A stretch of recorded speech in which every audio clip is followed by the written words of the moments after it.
میں تو ایک بحث یہ بھی دیکھ رہا تھا، امام قسطلانی نے لکھی ہے کہ اخلاق کسبی ہوتے ہیں کہ وہبی ہوتے ہیں۔ وہ حدیث لائے ہیں کہ رب جیسے رزق بانٹتا ہے ویسے اخلاق بھی بانٹتا ہے۔ یہ میں اور آپ ہیں جو چکر میں لگے ہوئے ہیں کہ وہ کہاں پہنچ گیا تو میں کہاں رہ گیا، بھی یہ اس کی تقسیم ہے، جس کو چاہے جتنی۔ میری بات کی سمجھ آ رہی ہے؟ ضروری نہیں کہ ہر بندہ اچھا ہی پڑھے۔ حضرت عمر فاروق رضی اللہ تعالیٰ عنہ کی شان کو کوئی پہنچ سکتا ہے، لیکن حضرت ابو موسیٰ اشعری کو بلایا کرتے اور بلا کے فرماتے مجھے ذرا میرے رب کی یاد نہیں دلا دیتا؟ تو عرض کرتے حضور آپ کو رب بھولا کب تھا؟ فرمایا نہیں یار تو قرآن بڑا سونا پڑتا ہے، تو اس طرح کر تو مجھے تھوڑا قرآن سنا۔ تو حضرت ابو موسیٰ اشعری کہتے میں سناتا جاتا وہ روتے جاتے، میں سناتا جاتا اور وہ دیر تک روتے رہتے قرآن پاک سن کے، دیر تک روتے، دیر تک۔ ذوق تھا نا، شوق تھا، قرآن پاک سے دل لگ گیا، طبیعت لگ گئی۔ اور میں نوجوان جو کالج اور یونیورسٹی کے نوجوان ہیں ان کے ذہن کو اپیل دینے لگا ہوں، قرآن مجید میرے نبی پاک علیہ السلام کا سب سے بڑا معجزہ ہے۔ یہ جوانوں ذرا غور کرنا میری بات پر۔ جب یہودی، عیسائی، بدھ مت، دنیا کا کوئی بھی مذہب آپ سے نبی کریم علیہ السلام کی نبوت کی دلیل مانگے گا تو آپ قرآن پاک پڑھ کے سنائیں گے، قرآن پاک پڑھیں گے۔ وَإِن كُنتُمْ فِي رَيْبٍ مِّمَّا نَزَّلْنَا عَلَىٰ عَبْدِنَا فَأْتُوا بِسُورَةٍ مِّن مِّثْلِهِ۔ یہ چیلنج ہے قیامت تک کے لیے۔ اللہ کریم نے فرمایا محبوب ان کافروں سے کہو کہ اگر تمہیں اس میں کوئی شک ہے جو ہم نے بندہ خاص پہ نازل کیا ہے، فَأْتُوا بِسُورَةٍ مِّن مِّثْلِهِ، تو اس جیسی ایک صورت لاؤ۔ ایک صورت کوئی آج تک لا سکا؟ اگر کافر لانے کے قابل ہوتے تو بدر میں تلواریں لے کے نہ آتے۔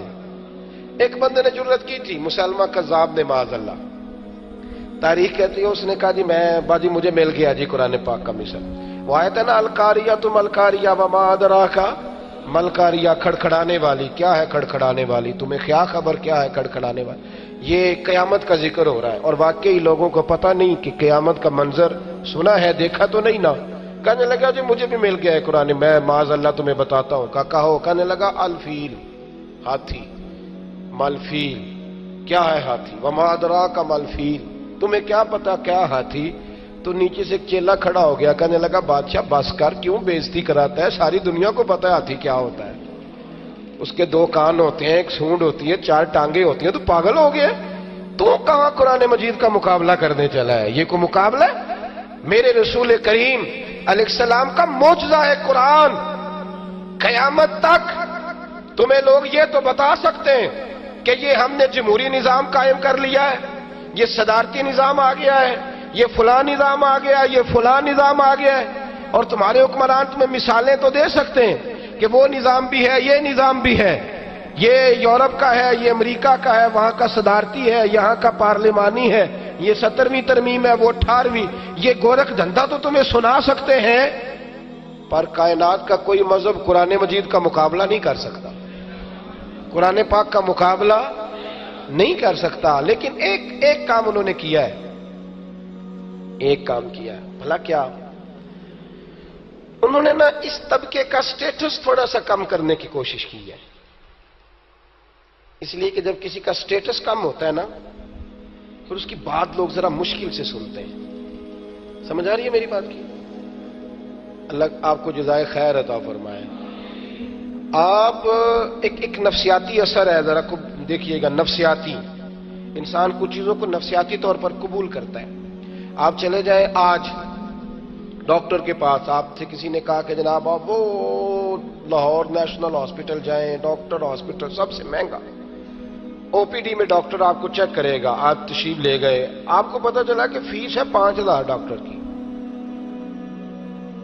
اور جب آپ پہنچے تو اس کے پی اے نے بتایا کہ آپ کا نمبر ہے 41، 41واں نمبر ہے آپ کا، اور جب آپ نے دیکھا تو کاریں کاریں تھیں، لوگ بڑے امیر کبیر۔ توجہ ہے میری بات پر؟ کوئی نہیں آپ کی توجہ؟ اللہ تعالیٰ آپ کو جزائے خیر عطا فرمائے۔ اب آپ نے دیکھ لیا کہ 41واں میرا نمبر ہے، 40 بندے، اور بندے بھی تگڑے، اور فیس بولیے جب آپ بیٹھیں گے نا تو پہلا تصور آپ کے ذہن میں آئے گا کہ ڈاکٹر کو بڑا تگڑا ہے. ایسے ہی ہے؟ صحیح کہہ رہا ہوں؟ پتہ نہیں اب تگڑا ہے کہ نہیں. اب کیا پتا کہ اس کی دوائی سے آرام بھی آئے گا کہ نہیں آئے گا. اب وہاں لوگ نا لائنوں میں لگے ہوئے ہیں.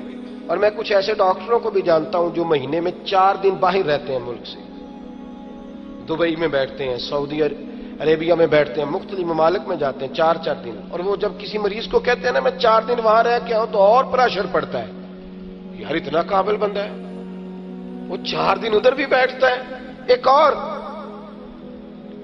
میں کبھی کبھی نا اعتراض کرتا ہوں کبھی کبھی کچھ چیزوں پر, بڑی مجھے دقت ہوتی ہے. میں کہتا ہوں کہ ہم نے لکھوایا ہوتا ہے کہ مفت تعلیم حاصل کریں مدرسے کی, فری آ جائیں. نفسیاتی اثر ہی نہیں پڑ رہا قوم پہ. قوم کہتی ہے بس ٹھیک ہے کوئی مسئلہ نہیں. کیوں؟ اس لیے کہ وہ قاری صاحب جو قرآن شریف پڑھا, جو کیمسٹری کا استاد تھا وہ تو 5000 مانگ رہا ہے. لے رہا ہے کہ نہیں لے رہا؟ کیمسٹری کا استاد, بایو کا استاد, فزکس کا استاد اور میتھمیٹک, یہ بھی دعا کریں کہ اسے آتا ہو. آمین تو کہہ دے. مشکل سبجیکٹ ہے, کم لوگوں کو آتا ہے. وہ 5000 روپیہ لیتا ہے اور اس کی اکیڈمی میں اسٹوڈنٹ کو چھوڑ کے آنا پڑتا ہے شام کو. قاری صاحب کو دیتے ہیں 1500 روپیہ. آپ ناراض ہو جائیں گے لیکن بات بڑی صاف ستھری ہے. اور وہ بیچارے سائیکل لے کے دروازے پہ کھڑے ہوتے ہیں تو اندر سے آواز آتی ہے اوہو قاری صاحب تو اندر سے نہ یاد نہیں رہا بچے دے نان کے گئے نہیں. قاری صاحب کہتے ہیں دوبارہ کب آؤں؟ کہتے وہ تسی لا لیا جی 1-2 باری پھیرا, جدو آ گئے پھر پڑھا دیا جی. یہ آپ نے سٹیٹس کم کر دیا ہے. اگر آپ اپنے بچے کو سویرے چھوڑنے جاتے مسجد اور آپ اپنے قاری صاحب کو خود کہتے ہیں کہ یہ جو ڈائس بورڈ آپ نے آگے رکھا ہے یہ اچھا نہیں ہے, میں ابھی یہ کرسی میں نے دیکھی ہے تو یہ میرے حق میں اچھی نہیں تھی, اس لیے کہ میں جس طریقت کا میں ماننے والا ہوں, فاضل بریلوی رحمت اللہ علیہ کے لیے کرسی رکھی گئی تھی ریلوے اسٹیشن پہ, آپ رکے تو کرسی بڑی تھی تو اعلیٰ حضرت فرمایا نہیں بھائی یہ کہیں تکبر نہ پیدا کر دے, اس کو ہٹا لو. کچھ چیزیں ایسی ہوتی ہیں. اب یہ کرسی اگر آپ اپنے خطیب صاحب کے لیے یا مدرس کے لیے رکھیں نا جو آپ کے بچوں کو ناظرہ پڑھاتا ہے, اور آپ اس کو کہیں, آپ تو قاری صاحب کو سوٹ بھی 27ویں والے دن دیتے ہیں تاکہ کوئی درزی سی کے ہی نہ دے. ایسا نہ ہو کہ وہ پہن کے ہمارے برابر کا جوڑا پہن کے کھڑا ہو جائے, وہ 2 ہی اس دن جس دن درزی کوئی نہ پکڑے. اگر رمضان سے پہلے ملے, ان لوگوں کا تھوڑا معیار بنائے.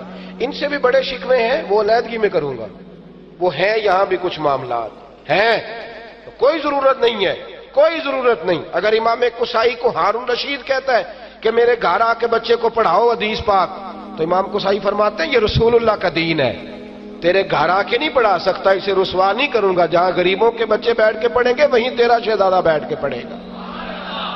اس کی بھی آنکھیں کھل گئی, کہنے لگا جناب بس میں بھی جانچنا ہی چاہ رہا تھا, تھرمامیٹر ہی لگا رہا تھا, میں بھی اسی استاد کے پاس پڑھانا چاہتا ہوں جس کی خودداری آپ کی طرح کی.